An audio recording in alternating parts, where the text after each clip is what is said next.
Hello दोस्तों और स्वागत है आपका मिस्ट्री माइक पर। मैं हूं मुस्कान, लेकिन यहाँ मुस्कुराने की गुंजाइश कम होती है क्योंकि ये कहानियाँ हैं उन राज की जिन्होंने कभी सच बोलना नहीं सीखा।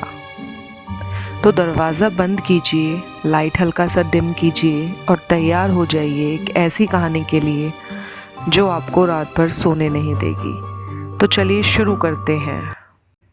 कुछ कमरे सिर्फ सोने के लिए नहीं होते, कुछ दरवाजे सिर्फ खोलने के लिए नहीं होते, और रूम नंबर 207 उन्हीं में से एक था। दिल्ली का एक कपल रवि और नेहा ने छुट्टियों पर जाने का प्लान बनाया।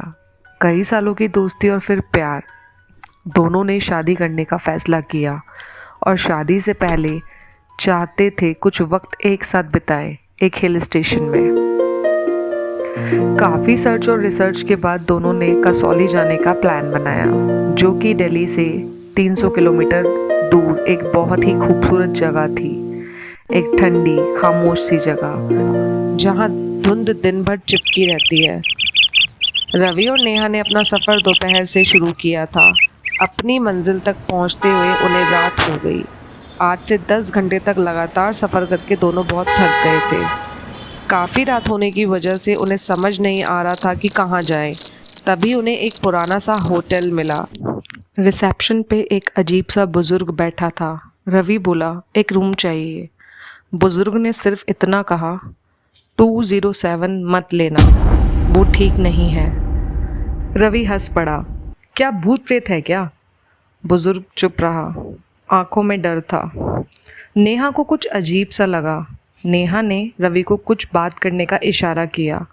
रवि रिसेप्शन से थोड़ा साइड होके नेहा के पास आया। नेहा ने कहा, मुझे तो ये जगह बहुत अजीब लग रही है, क्यों ना हम यहाँ से कहीं और चलें? रवि हंसने लगा और कहने लगा कि ऐसा कुछ नहीं है, ये बुज़ुर्ग हैं, सारा दिन के काम से थके हुए हैं, इसीलिए ऐसी बातें कर रहे हैं। पर ना जाने क्यों नेहा का दिल नहीं मान रहा था। फिर भी रवि ने नेहा को समझा लिया। रवि ने रिसेप्शन पे बैठे बुजुर्ग से रूम नंबर 207 लेने की ही जिद की और उन्हें रूम नंबर 207 मिल गया। रिसेप्शन से चाबी लेकर रवि और नेहा सीढ़ियाँ चढ़ते हुए सेकंड फ्लोर तक गए। होटल का कॉरिडोर पुराना था। लकड़ी की ज़मीन से हर कदम पर क्रीक की आवाज़ आई थी। रूम नंबर 207 का दरवाज़ा दूसरे कमरों के मुकाबले में थोड़ा पुराना लग रहा था। उस पर एक मिठरी सी मैरून पेंट झलक रही थी और हैंडल जंग से भरा था।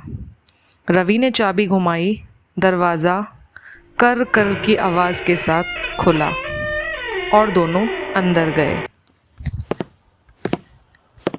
कमरे के अंदर एक पुराना डबल बेड था, जिसका सिरहाना लकड़ी का कर्व्ड हेडबोर्ड था।